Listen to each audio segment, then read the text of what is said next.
Hello, welcome back to our continuing coverage of Budget 2025 here on ET Now. I'm Vikram Oza. Now, the fiscal numbers are out, the announcements are in, and the big debate rages on. This budget, it comes with deep tax cuts for the middle class. Of course, it's a bold push.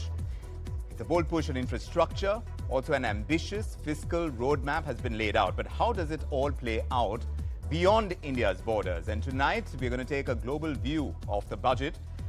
Will these reforms that we're talking about over here, will they boost India's appeal to foreign investors? Does this fiscal math really add up for long-term stability? And where does India stand in the global economic race after this budget? To break it down, Arnab Das is with us. He's global macro strategist for EMEA at Invesco. Arnab, always good to have you with us. Thanks for making the time and joining us from London. Do tell us, in your understanding, how much of a surprise this is, because it seems like India has made this pivot with this budget. When we were talking about boosting our capex and kind of directing it towards infrastructure, now you have a scenario where the middle class is getting supported a whole lot and a lot of more money is being put in their pockets. How is the world seeing this pivot? Well, so I guess, the message of the election was that, although a lot of great stuff was happening in the Indian economy and India was striding and is, I guess, continuing to stride strong on the world stage, not enough was happening on the ground, not enough jobs were being created. Maybe there was a lot of progress on infrastructure, but not enough, going through the economy for ordinary people. And so I suppose that's one of the things that underlies this effort to get consumption up, to get people who might otherwise be paying more taxes, pay less taxes, spend more money in the economy directly, in the cities and in the not so urbanized areas. And maybe that would lift animal spirits more directly. So I think that makes some sense. I think the good news on the demand side and the continuing effort on the supply side, if you like, on infrastructure and investment, generally probably a good story. I think that the key issue, though, is still there, right? Which is how to structurally increase the potential growth rate of the Indian economy and productivity, Yes. given that you have this demographic sweet spot and all of these people continue to come into the labor market. But within that, And that, Mr. I think, Das, is about deregulation. But within that, Mr. Das, is the big question whether our fiscal discipline, the kind of pathway that we've got, with this kind of move towards helping the middle class, is that going to be met? Because if you're not going to pump in that kind of money into infrastructure and our revenues are going to shrink that much, because we're talking about 1 lakh crore rupees going in this route that the government is now taking, is that going to be a question that global investors would have when it comes to the India growth story? Yeah, look, I think, not just global investors, Indian investors, analysts of all kinds economists of all kinds will have that question. So I think, this is perhaps you could say a bit of a leveraged bet on growth. And if growth is delivered, growth through demand and through consumption in particular, and maybe more private sector activity, then the headline figures which point to a continued consolidation over time, maybe somewhat delayed, but still, generally targeting a smaller budget deficit after the big shock of the pandemic, that would come through, right? I think, the other important thing to say here is that India is a leader, if you want, in this global race for deregulation. There's a lot of deregulation, I think, still to come throughout the world, whether it's in Donald Trump's America, Milei's Argentina, even the Eurozone and the European Union, even the United Kingdom, where I live. Everyone's talking about deregulation. But Mr. India Das, has done some. all of these Plenty more could be done. If all of these economies are talking about deregulation and they are in competition with each other for global investments, then who wins at this point in time? Who has the edge when it comes to emerging markets? How is India still looking after the presentation of this budget to you? Look, I think the big winner in the emerging market space and in the manufacturing and industrial sectors in particular continues to be China, right? And I think, all of these deregulatory pushes throughout the world, with the possible exception of Argentina, but maybe all of the others, just Argentina because of this tremendous, difficulty and challenges of instability, inflation, low growth that they've been having for a very long time, on and off for decades. For all the other countries, the competitive threat is China. And I think that's the case for India as well. And I think the key deregulatory issues here are still the same ones that have been there in India, that have improved maybe to some degree, but are maybe not where they need to go, right? Yes. Or need to get to. Right. Single market, deregulate labor market, make it easier to acquire land and build plant and equipment, Yes. to employ more people. And that way you would have more of a takeoff, not just in services and high-end services, Yes. but more of a takeoff in manufacturing, and maybe regenerate FDI, Right. which has been, sort of maybe a little bit lackluster and a little bit disappointing. Right. So manufacturing hasn't been the key area in which India has shown remarkable growth. But at this point in time, talking about the services sector and financial services, you have the insurance space where FDI is open now to the tune of 100%. Of course, it comes with certain riders, but how are investors likely to view this?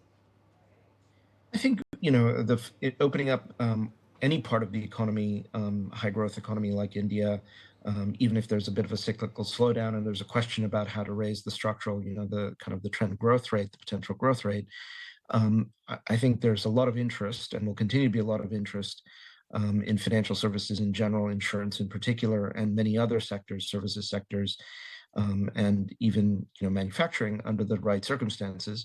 For the financial services sector, I think it's mainly about access, clearly about access to the domestic market and the growth of that domestic market for all kinds of financial services, given that income and wealth are continuing to rise. So I think you will have investment come through.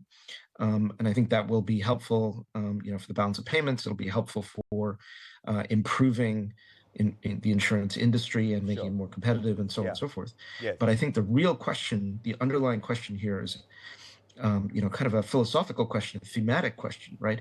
How is such a big country going to employ so many people quickly and raise its growth rate, raise productivity Right. in this environment where globalization is under pressure, and the usual route, right, which is industrialization, go from agriculture to industry and then to services. Right. That route is being constrained by the lack of globalization, or at least some important barriers to globalization, if not a complete reversal. Yes. Right? So to build that manufacturing hub that India needs to be at this point in time, and that seems to be the push. But at this point in time, it's the middle class that has taken the center stage in the government's plan of action. When you talk about global manufacturing at this stage, India doesn't rank among the top economies. But when you see that there are no major cuts to corporate tax rates right now, and there is, though there is increased spending in infrastructure, now there is going to be a constraint because we have to be disciplined fiscally as well. So is that something that is going to come in the way? Because in that sense, investments where required in the economy, like manufacturing, like you're saying, are not going to come through very soon. And look, I think they would come through if only the government could find a way, the federal government, the union government, and the state governments, and I guess that push is there on the state governments, to deregulate further, like I say. Even if globalization is constrained, even if there aren't that many corporate tax cuts coming through, I think there's still a very good story that would attract manufacturing investment, because the domestic market is big and growing, could be growing faster, of course, and maybe the middle class tax cuts, like I said before, would encourage that. So, I think that's all to the good. But like I say, I think more could be done on these specific areas. And of course, there are political constraints. And I guess what this budget shows you, like many other budgets around the world, is that politics is the art of the possible. And so, they're finding ways to do what they can.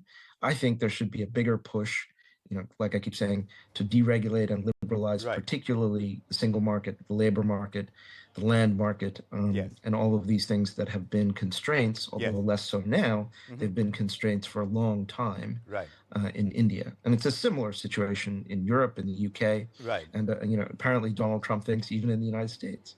So as far as decisions go in being able to chart the economic course, there are political compulsions which seem to have come into play as far as the union budget of India for this fiscal is concerned as well. But when you talk about the risk, because there are so many external factors, and that's what we've been discussing over here, not least of which would be the kind of tariffs that the Trump administration would impose. There are the risks coming through on oil prices as well, with geopolitical tensions, all of which, how much of that do you see factored into the kind of budget that the finance minister has presented this time? Yeah, look, I think that may be part of the background of trying to raise consumption further, as well as just the general need to increase demand in the economy and have jobs flow through the economy.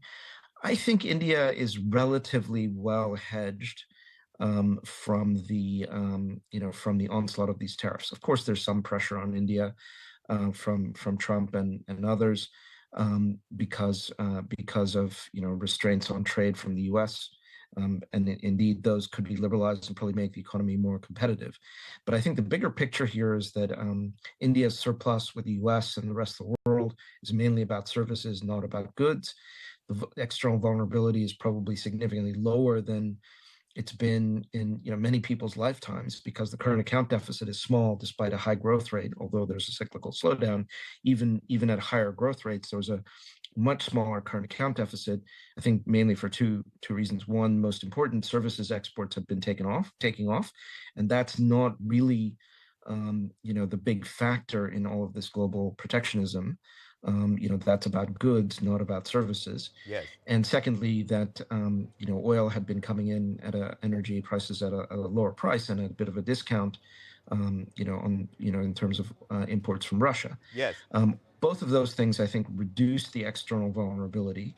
So there's still a current account deficit, of course, but it's a much smaller one than we've had in India at these kinds of growth rates in the past. Right. So I think India is relatively well hedged. Right.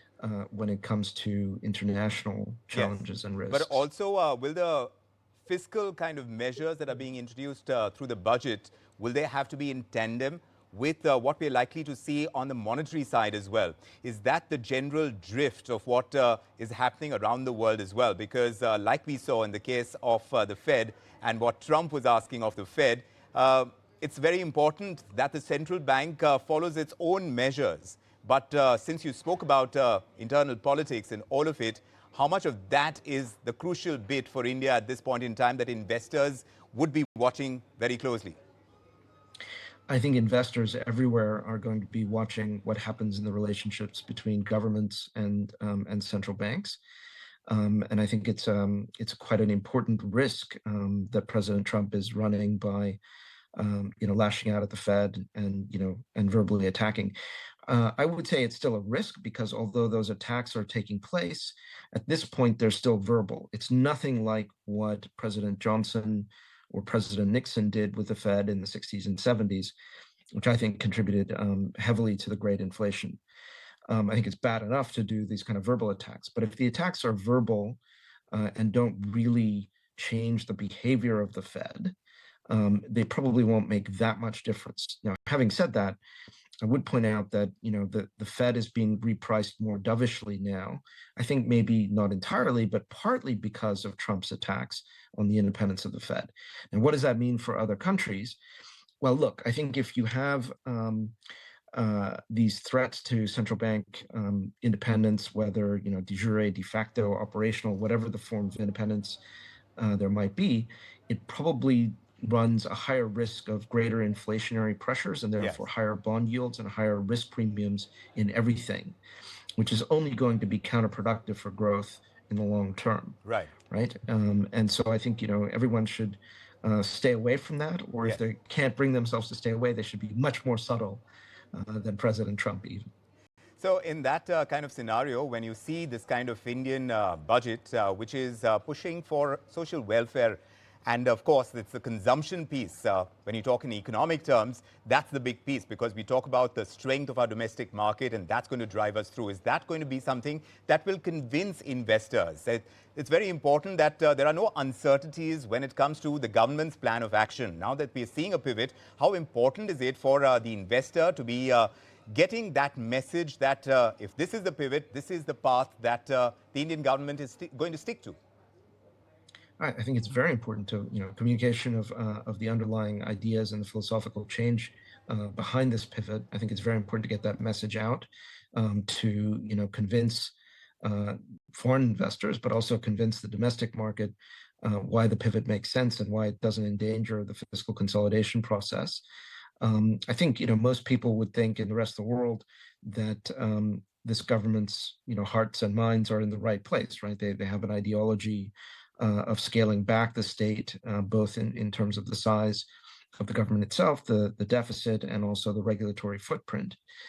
So the question, that hurdle of convincing the markets of that, I don't think has to be overcome. It's just a much lower hurdle, which is to say, look, this is what we're doing and why and how it fits in together. And I think that message is generally getting out there. Like I say, the icing on the cake would be these underlying so-called factor market reforms.